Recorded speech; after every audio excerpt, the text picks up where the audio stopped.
ആരോഗ്യത്തോടെ ഇരിക്കാം. മികച്ച പരിചരണം ഞങ്ങളുടെ ഉറപ്പ്. Shoranur medical trust, Shoranur. പാലക്കാട് നെന്മാറ ഇരട്ടക്കൊലപാതക കേസിൽ പ്രതി ചെന്താമരയുമായി തെളിവെടുപ്പ് പൂർത്തിയായി. എലവഞ്ചേരി അഗ്രോ എക്യുപ്പ് എന്ന സ്ഥാപനത്തിലെത്തിച്ചാണ് പ്രതി ചെന്താമരയുമായി തെളിവെടുപ്പ് നടത്തിയത്.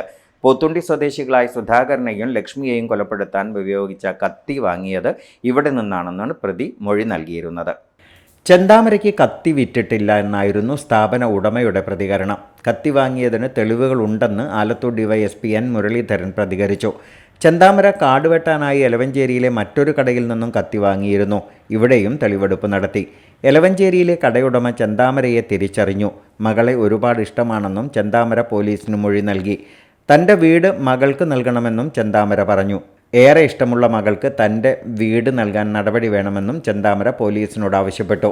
ഇന്നലെയും മറ്റൊരാളെയും കൊലപ്പെടുത്താൻ ലക്ഷ്യമിട്ടിരുന്നതായി ചെന്താമര പോലീസിനോട് വെളിപ്പെടുത്തിയിരുന്നു. അയൽവാസിയായ പുഷ്പയാണ് തൻ്റെ കുടുംബം തകരാൻ പ്രധാന കാരണമെന്നും പുഷ്പ രക്ഷപ്പെട്ടെന്നും ചെന്താമര വെളിപ്പെടുത്തിയിരുന്നു. ഇതിനു പിന്നാലെയാണ് തൻ്റെ മകൾക്ക് വീട് നൽകാനുള്ള ആഗ്രഹം ഇന്ന് പോലീസിനോട് ചെന്താമര വെളിപ്പെടുത്തിയത്. ഇന്നലെ കനത്ത സുരക്ഷയിലായിരുന്നു തെളിവെടുപ്പ് നടന്നതെങ്കിൽ ഇന്ന് 30ഓളം പോലീസുകാർ മാത്രമാണ് ഉണ്ടായിരുന്നത്. ഇന്നലെ തെളിവെടുപ്പുമായി നാട്ടുകാർ പൂർണ്ണമായും സഹകരിച്ചിരുന്നു.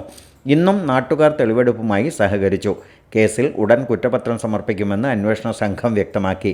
ഇന്ന് വൈകിട്ട് 3 വരെയാണ് കസ്റ്റഡിയിൽ വയ്ക്കാനുള്ള സമയപരിധി. തെളിവെടുപ്പിന് ശേഷം പ്രതിയെ കോടതിയിൽ ഹാജരാക്കും.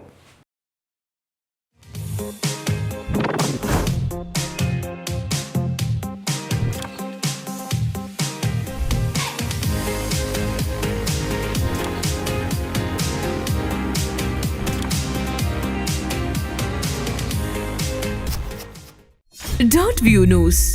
കാഴ്ചകളാണ് ലോകം. കണ്ടു തുടങ്ങുക.